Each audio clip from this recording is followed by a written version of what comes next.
আসসালামু আলাইকুম। আপনার তো বুড়িমা রান্নাঘর থেকে এসে দেখতে সাথে চলে আসলাম ছোট্ট একটা রান্নার ভিডিও আপনাদের সাথে শেয়ার করতে। তো আজকে শেয়ার করছি ধুন্দুল দিয়ে ডিম ভাজি। তো এটা একদম শর্টকাট, অল্প সময় একদম ঝটপট হয়ে যায়, খেতে কিন্তু অনেক সুস্বাদু। একসাথে আপনি প্রোটিনও পেয়ে যাচ্ছেন এবং ভিটামিনও পেয়ে যাচ্ছেন। তো এই যে প্রথমে কড়াই বসিয়ে দিলাম, চুলায় দিয়ে দিলাম পরিমাণ মতো তেল।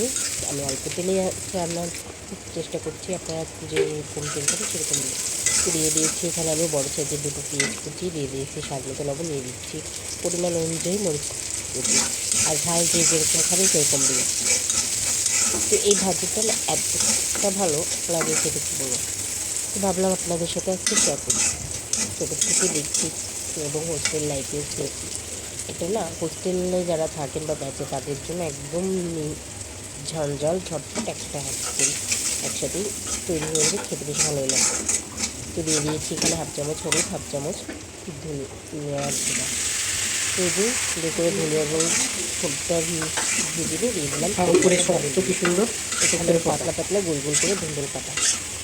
এই ভাজিটা আলু দিয়ে বাসি দিয়ে বুঝতেই পারবেন না। তো আমার ভিডিওটা ভালো লাগলে ঝটপট এই ভাজিটা তৈরি করে খেয়ে দেখুন এবং আশা করি নিরাশ হবেন না, অবশ্যই ভালো লাগবে। তো এই যে ধুন্দুল ঢাকনা দিয়ে রেখেছেন, দেখুন কতটা পানি চলছে, আরও পানি ছাড়বে। এই ভুলভাবে নেড়ে চেড়ে দিয়ে রান্না করতে হবে। তো আবারও ঢাকনা দিয়ে রান্না করতে থাকবো। আর বুড়িমার রান্নাঘর ইউটিউব চ্যানেল এখন সাবস্ক্রাইব করে, তারা দ্রুত সাবস্ক্রাইব করে বেশি বেশি করে শেয়ার করে দেখার সুযোগ করে দিয়ে কমেন্ট করে মতামত কেমন লাগলো, ভালো খারাপ সবটাই জানাবেন। ভুল দুটি ক্ষমা দৃষ্টিতে দেবেন। তো এই যে দেখুন এ পর্যায়ে ঝোলটা পানিটা কতটা কমে এসেছে। তো এই পর্যায়ে দিয়ে দিলাম আমি ডিমটা।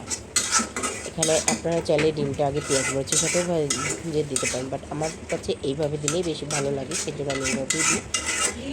পেঁয়াজ দিয়ে নেড়ে চেড়ে মিক্সড করে এখন আমি রান্না করতে থাকবো যতক্ষণ অবধি পুরো পানিটা শুকিয়ে না যাবে ততক্ষণ অবধি।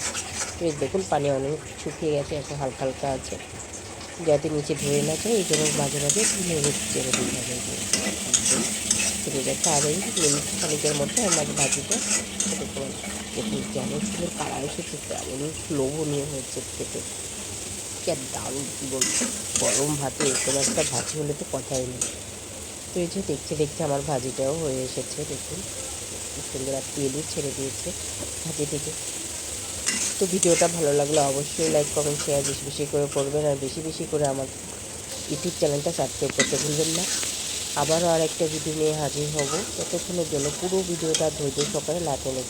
এই যে ভাজিটা হয়ে গেছে, তখন গ্যাসটা প্রথমে এই যে একদম ঝটপট একদম সিম্পল একটা ভাজি, খেতে দারুণ। যে ডিম দিয়ে ধুন্দুল ভাজি দুর্দান্ত একটা রেসিপি। আজকের মতো এ পর্যন্ত, আল্লাহ হাফেজ।